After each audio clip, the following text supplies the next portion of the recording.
बेकायदेशीर कत्तलखान्याची माहिती पोलिसांना दिल्यामुळे गोरक्षकांवरच धारदार हत्याराने प्राणघातक हल्ला केल्याची धक्कादायक घटना भद्रकाली परिसरातील कठडा येथे घडली आहे। दिनांक 19 जून रोजी पोलिसांनी दिलेल्या अधिक माहितीनुसार भद्रकाली परिसरातील जाकीर हुसेन हॉस्पिटल कठडा येथे बेकायदेशीररित्या गोवंश जातीच्या जनावरांची कत्तल होत असल्याची माहिती गोरक्षकांनी पोलिसांना दिल्यानंतर सदर ठिकाणी पोलिसांनी जाऊन खात्री केली असता गोवंश जनावरांची कत्तल करत असल्याचं निदर्शनास आलंय।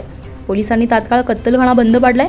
या ठिकाणी पोलिसांनी बजरंग दलाचे कार्यकर्ते आणि गोरक्षकांना पंचनामा करण्यासाठी बोलावलं असता 100 ते 150 जणांनी पोलिसांसमोरच गोरक्षकांना धारदार हत्यारे आणि लाकडी दांडकाने प्राणघातक हल्ला केल्याची धक्कादायक घटना दिनांक 18 जून रोजी सकाळी 11 वाजता घडली आहे। जमावाला काबू करण्यासाठी नाशिक शहर पोलिसांनी प्रयत्न केला, परंतु जमावाने 2 गोरक्षकांना लोखंडी कोयता आणि लाकडी दांडक्याने बेदम मारहाण केली आहे। पोलिसांनी तात्काळ दोघा जखमींना उपचारासाठी जिल्हा शासकीय रुग्णालयामध्ये दाखल केले।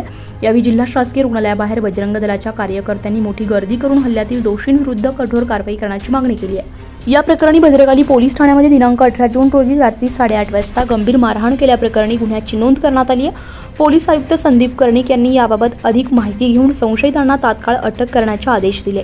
या प्रकरणी करीम कुरेशी, सीमा आवेश शेख, रहिसा शेख शमीम, वसीम कमरू कुरेशी, साहिल हाजी पठाण, जुनेद फैजल यांचा भाचा मोबिन फैजल यांना पोलिसांनी ताब्यात घेतले। तसेच 3 ते 4 अनोळखी महिला आणि इतर पुरुष यांच्याविरुद्ध भद्रकाली पोलीस ठाण्यामध्ये गुन्हा दाखल करण्यात आलाय। पोलीस निरीक्षक गुन्हे शाखा संतोष नरुडे पुढील तपास करत आहेत। जय श्रीराम। आजचा जो प्रकार झाला ना, हा याच्यातला आमचा पहिला अंदाज असा आहे की पोलिसांच्या संमतीने हा हल्ला झालेला आहे। कारण पोलीस साक्षात तिथं असताना पोलिसांनी बजरंग दलच्या कार्यकर्त्याला तिथं पंचनाम्यासाठी बोलवून घेतल्यानंतर हल्ला होत असत, ते खूप मोठं षडयंत्र आहे आणि यूपीच्या धर्तीवरती या महाराष्ट्रामध्ये कारवाई व्हायला पाहिजे।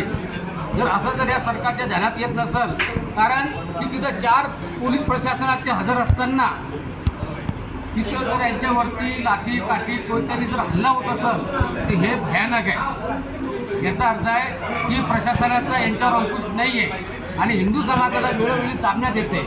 आज हिंदू समाजाने एकत्रित येऊन त्याच्यासाठी काम करण्याची मोठी आज संध्याकाळची बैठक आहे। त्या बैठकीतून सगळी रूप ठरणार आहे। CP साहेबांना माझं सांगणं आहे की जर पोलीस प्रशासन तिथं हजर असताना बजरंगीवर जर हल्ला होत असतं तर बजरंगी काय करू शकतात हे तुम्ही 25 वर्षाचा इतिहासात बघितलेलं आहे। आता ते करण्याची वेळ आलेली आहे। आपलं नाव आणि पद? मी कैलास देशमुख, सकल हिंदू समाज।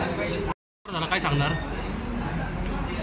गोवंश आणि गोमांस आम्हाला मिळाले, त्या ठिकाणी आम्ही पोलिसांना सांगितलं।